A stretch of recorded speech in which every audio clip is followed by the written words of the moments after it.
Le diabète est une maladie chronique qui apparaît lorsque le pancréas ne produit plus suffisamment d'insuline ou quand le corps ne parvient plus à utiliser efficacement l'insuline qu'il produit.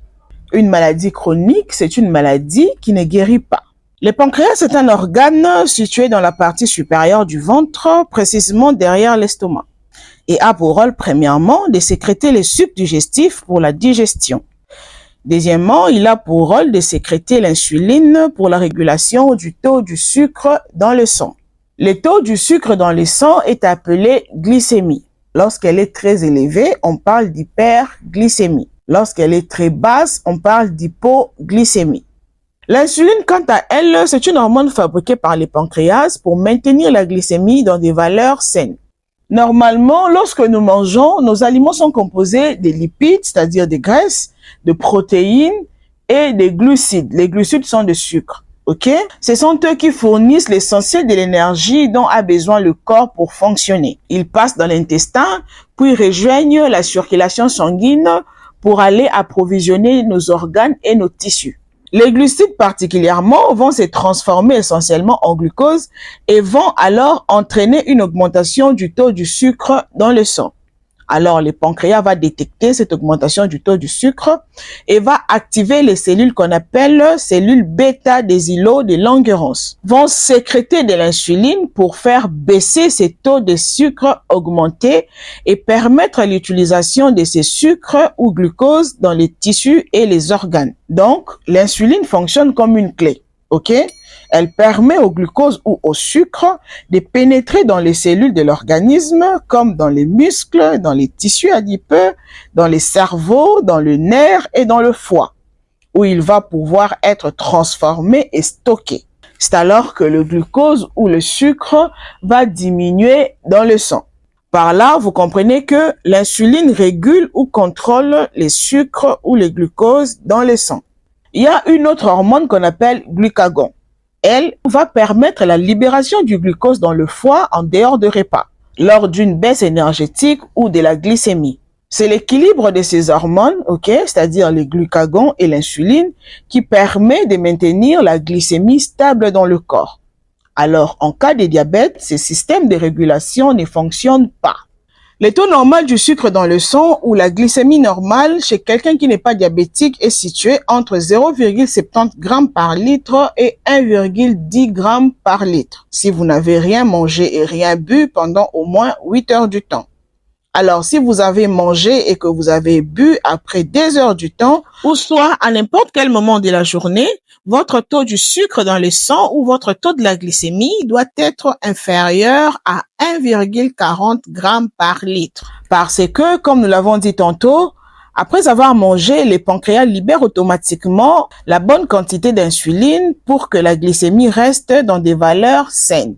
Ok, ce qui fera que la glycémie, après avoir été augmentée, va baisser de soi pour atteindre ces valeurs-là. Ok, tandis que une personne est dite diabétique lorsque la glycémie à jeun est supérieure ou égale à 1,26 g par litre à 2 reprises. Ok, c'est-à-dire si vous n'avez rien mangé et vous n'avez rien bu pendant au moins 8 heures du temps. Ou soit la glycémie est supérieure ou égale à 2 grammes par litre à n'importe quel moment de la journée, ou soit 2 heures après un repas.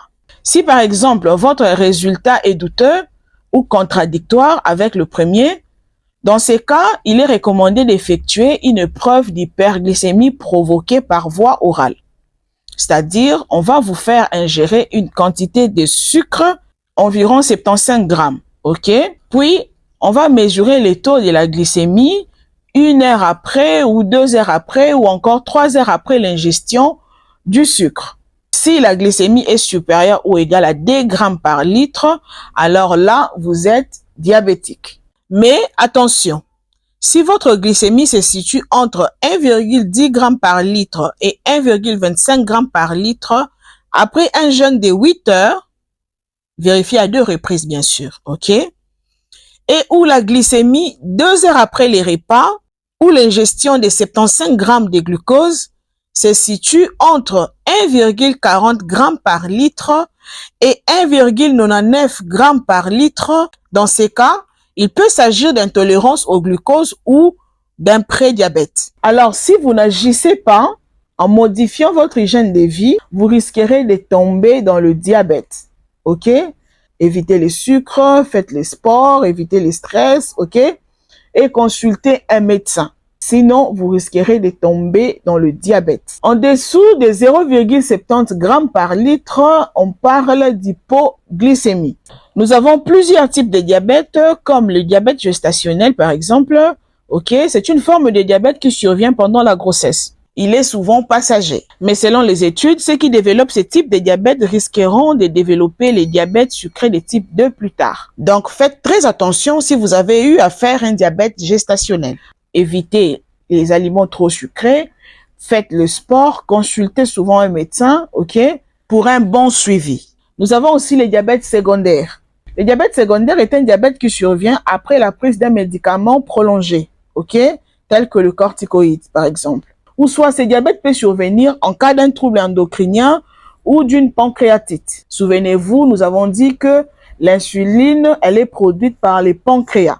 Alors, lorsque le pancréas est malade, il se peut que l'insuline ne soit plus bien sécrétée, OK?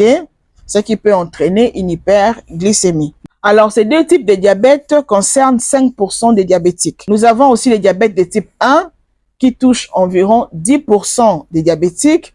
Et nous avons aussi le diabète de type 2 qui touche environ 85% des diabétiques. Mais dans cette vidéo, nous allons plus parler du diabète de type 1 et du diabète de type 2, ou soit les diabètes des jeunes et les diabètes des adultes. Les diabètes de type 1, autrefois appelés diabète insulinodépendant, parce qu'ils ne se soignent que par insuline. OK? Alors, ce type de diabète est découvert chez les personnes jeunes, comme les enfants, les adolescents ou les jeunes adultes. Donc, c'est dont l'âge est moins de 40 ans. Mais rien n'empêche qu'il survient à tout âge. OK? Ce diabète résulte de la disparition des cellules bêta du pancréas, entraînant une carence totale en insuline. Souvenez-vous, dès le début, je vous avais dit que le diabète est une maladie chronique qui apparaît lorsque le pancréas ne produit plus suffisamment d'insuline.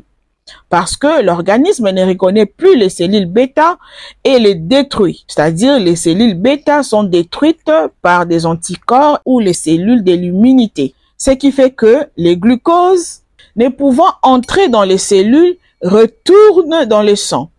C'est alors qu'ils vont entraîner une hyperglycémie. Voilà pourquoi on dit que le diabète de type 1 est une maladie auto-immune. Le diabète de type 2, quant à lui, c'est un diabète qui apparaît généralement chez les adultes ou à partir de 40 ans. OK? Le développement de diabète de type 2 peut passer longtemps inaperçu. On estime qu'il s'écoule en moyenne 5 à 10 ans entre l'apparition de premières hyperglycémies et les diagnostics ou les symptômes. Voilà pourquoi il ne faut jamais négliger les prédiabètes. Parce que s'il n'est pas pris en charge, il peut entraîner le diabète. Le diabète de type 2, autrefois appelé non insulinodépendant, parce que il se soigne par des antidiabétiques oraux, contrairement au diabète de type 1 qui ne se soigne que par insuline. Le diabète de type 2 se soigne par les antidiabétiques oraux. Mais on peut aussi donner de l'insuline lorsqu'il est déséquilibré. OK? Ou encore lorsque les antidiabétiques oraux ne marchent plus. Alors, dans ces cas, on peut aussi soigner le diabète de type 2 par l'insuline. OK? On associe les antidiabétiques oraux et les insulines. On appelle ça initiation à l'insuline. Bref, ce n'est pas le sujet du jour. Alors, je disais que le diabète de type 2, autrefois appelé non insulinodépendant, a un processus différent de celui du diabète de type 1. Ici, deux anomalies sont responsables de l'hyperglycémie. Premièrement, c'est soit le pancréas fabrique toujours de l'insuline, mais pas assez par rapport à la glycémie. On parle alors de l'insulinopénie. Et comme deuxième anomalie, c'est soit cette insuline agit mal. On parle alors d'insulinorésistance. OK? Alors, l'insuline ne peut plus réguler la glycémie et cette résistance épuise progressivement les pancréas, qui finit par ne plus assurer une production suffisante d'insuline. Ces mécanismes font que le glucose ne pénètre pas dans les cellules du corps et reste dans la circulation sanguine, entraînant ainsi une hyperglycémie.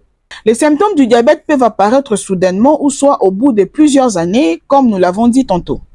Souvent, le diabète de type 1 est héréditaire, c'est-à-dire l'un de vos parents ou grands-parents ou vos tantes ou vos oncles étaient diabétiques, alors vous l'héritez. Ça survient souvent chez les jeunes de moins de 40 ans, comme nous l'avons dit tantôt. Tandis que le diabète de type 2 peut être héréditaire ou soit acquis. Acquis par rapport à votre façon de vivre, votre hygiène de vie. Ok? Nous allons voir ça prochainement. Ce diabète survient souvent chez les adultes à partir de 40 ans, comme nous l'avons dit tantôt. Merci à toi qui as suivi la vidéo jusqu'à la fin. J'espère qu'elle t'a plu. Alors, n'oublie pas de t'abonner, de liker, de partager et d'activer la cloche de notification pour ne rater aucune vidéo. Quant à moi, je vous dis au revoir et à la prochaine.